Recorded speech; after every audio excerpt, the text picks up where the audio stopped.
కమిటీలో సభ్యులుగా కృష్ణ గోదావరి బోర్డుల చైర్మన్లు, NWDA chief engineer, CWC chief engineer, రెండు రాష్ట్రాల జలవనరుల శాఖ ఉన్నతాధికారులకు స్థానం కల్పించింది. నదీ జలాల వివాదాల పరిష్కారానికి కమిటీని జలశక్తి శాఖ నోటిఫై చేసింది. కృష్ణా జలాల ట్రిబ్యునల్ కాలపరిమితి 2026 జూలై 31 వరకు పొడిగించారు.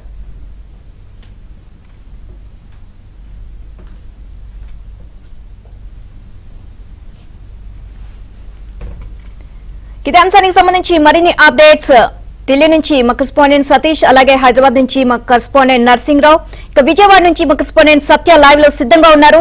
ముందుగా సతీష్ చెప్పండి, సో ఈ రెండు రాష్ట్రాల జల వివాదానికి సంబంధించి కమిటీ అయితే ఏర్పాటు చేశారు. సో ఇప్పటికైనా ఈ రెండు రాష్ట్రాల మధ్య వివాదం అనేది పరిష్కారం అవ్వాలి అని చెప్పేసి ఈ కమిటీని ఏర్పాటు చేయడం జరుగుతోంది. సో ఓవరాల్ గా దీనికి సంబంధించి మీ దగ్గర ఉన్న అప్డేట్స్ ఏంటి?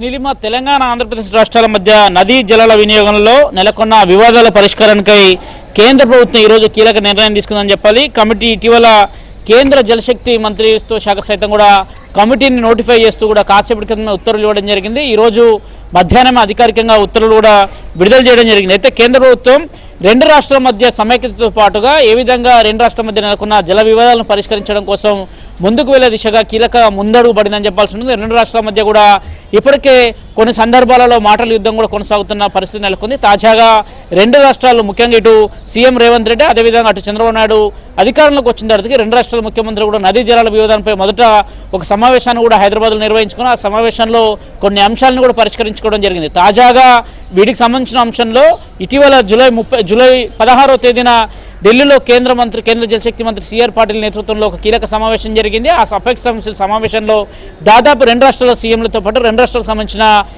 నీటిపారుదల శాఖ మంత్రులు సైతం కూడా సమావేశంలో పాల్గొన్నారు. ఆ సమావేశం సందర్భంగా కూడా ఒక కమిటీని ఏర్పాటు చేస్తే బాగుంటుంది, ఒక నోటిఫై చేస్తే బాగుంటుందనే అంశాన్ని కూడా రెండు రాష్ట్రాల ముఖ్యమంత్రులు కూడా కేంద్ర మంత్రి వద్దకు తీసుకురావడం జరిగింది. దానికి సంబంధించిన అంశంలో అటు తెలంగాణ, ఇటు ఆంధ్రప్రదేశ్ సంబంధించి మొత్తం ఆంధ్రప్రదేశ్ నుంచి 4 అధికారులు, తెలంగాణకు సంబంధించిన 4 అధికారులు అందరినీ కూడా ఇందులో ఇన్వాల్వ్ చేస్తూ మరోవైపు సిడబ్ల్యూసీ సంబంధించిన అధికారులు కూడా కేంద్ర ప్రభుత్వం తరఫున ఈ కమిటీలో ఉండబోతున్నారు. మొత్తం 11 ఏళ్లకు సంబంధించి తెలుగు రాష్ట్రాల మధ్య నెలకొన్న జల వివాద పరిష్కారానికై సంపూర్ణ సహకారాన్ని కూడా కేంద్ర ప్రభుత్వం అందిస్తుందనే అంశంతో పాటుగా ఇందుకు ప్రత్యేకమైన వేదికలను ఏర్పాటు చేసి సమన్వయంతో సమస్యల పరిష్కారానికి ముందుకు వెళ్లాల్సింది కూడా అంశాన్ని స్పష్టం చేయడంతో పాటు మరోవైపు కృష్ణా నదీ జలాల వివాదానికి సంబంధించి పరిష్కారానికి సంబంధించి అక్టోబర్ 6, 2023 సందర్భంలో కృష్ణా వాటర్ డిస్ప్యూట్ సంబంధించిన ఏర్పాటు చేసిన అడిషనల్ టర్మ్ ఆఫ్ రిఫరెన్స్కి సంబంధించి దాని కాల వ్యవధి 2 ఏళ్ళు పూర్తి చేసుకున్న సందర్భంలో 2024తోని ముగియడంతో దాన్ని కూడా మరో ఏడాది కాలం పాటు కూడా పొడిగిస్తూ కూడా ఈరోజు ఆ నిర్ణయం తీసుకోవడం జరిగింది. మరోవైపు వీటికి సంబంధించిన అంశంలో కూడా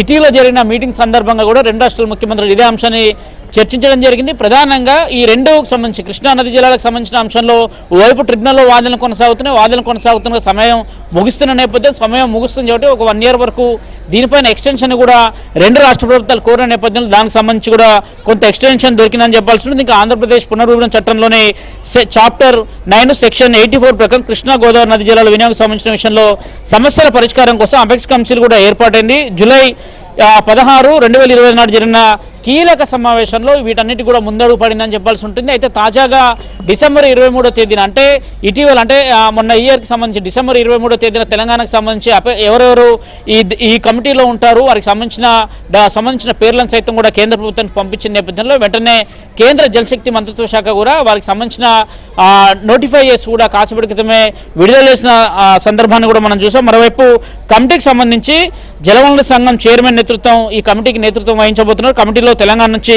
జలవనరుల శాఖ సలహాదారుతో పాటు ఇరిగేషన్ అధికారులు, ఇరిగేషన్ ప్రిన్సిపల్ సెక్రటరీతో పాటు మరోవైపు తెలంగాణ ప్రభుత్వం స్పెషల్ సెక్రటరీతో పాటు ఇంజనీరింగ్ చీఫ్లు, ఇతర ఉన్నతాధికారులు కూడా ఈ కమిటీలో ఉండబోతున్నారు. ఇక ఆంధ్రప్రదేశ్ నుంచి సైతం కూడా జలవనరులకు సంబంధించి ప్రధానంగా స్పెషల్ సెక్రటరీ, జలవనరుల శాఖ సలహాదారులు, ఇంజనీరింగ్ అండ్ చీఫ్లతో పాటు మరికొంతమంది కూడా ఇందులో సభ్యులుగా ఉండబోతున్నారు. వీరితో పాటు కృష్ణానది యాజమాన్యం బోర్డు, ముఖ్యంగా హైదరాబాద్ కేఆర్ఎంపీకి సంబంధించిన హైదరాబాద్ చైర్మన్తో పాటు గోదావరి నది యాజమాన్యం బోర్డుతో పాటు మరోవైపు నేషనల్ వాటర్ డెవలప్మెంట్కి సంబంధించి చీఫ్ ఇంజనీర్లు, అదేవిధంగా సిడబ్ల్యూసీకి సంబంధించిన చీఫ్ ఇంజనీర్లు సైతం కూడా ఈ కమిటీలో ఉండబోతున్నారు. మొత్తం అటు రాష్ట్ర ప్రభుత్వం నుంచి తెలంగాణ నుంచి 4 అధికారులు, మరోవైపు ఆంధ్ర నుంచి మరో 4 అధికారులతో పాటు ఇతర ఉన్నతాధికారులు సైతం కూడా ఈ కమిటీలో ఉండబోతున్నారు. అయితే వీరికి సంబంధించిన అంశంలో 2 రాష్ట్రాల మధ్య జల వివాదాలు జరగకుండా సమన్వయంతో కూర్చొని చర్చించుకొని చర్చల ద్వారానే 2 రాష్ట్రాల మధ్య కూడా నీటి పంపకాల విషయంలో కూడా ఒక కొలిక్కి వచ్చేందుకు కూడా కేంద్ర ప్రభుత్వం ఒక ముందడుగు వేసిందని చెప్పాల్సి ఉంటుంది. అధికారికంగా కాసేపటి క్రితం అటు కేంద్ర జలవనరుల శాఖ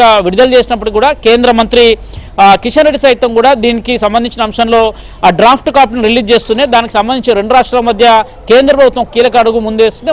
ముందస్తులో భాగంగా నిర్ణయం కూడా తీసుకుందని కూడా ఆయన ఒక అధికారిక ప్రెస్ రిలీజ్ కూడా ఇవ్వడం జరిగింది. నీలిమ.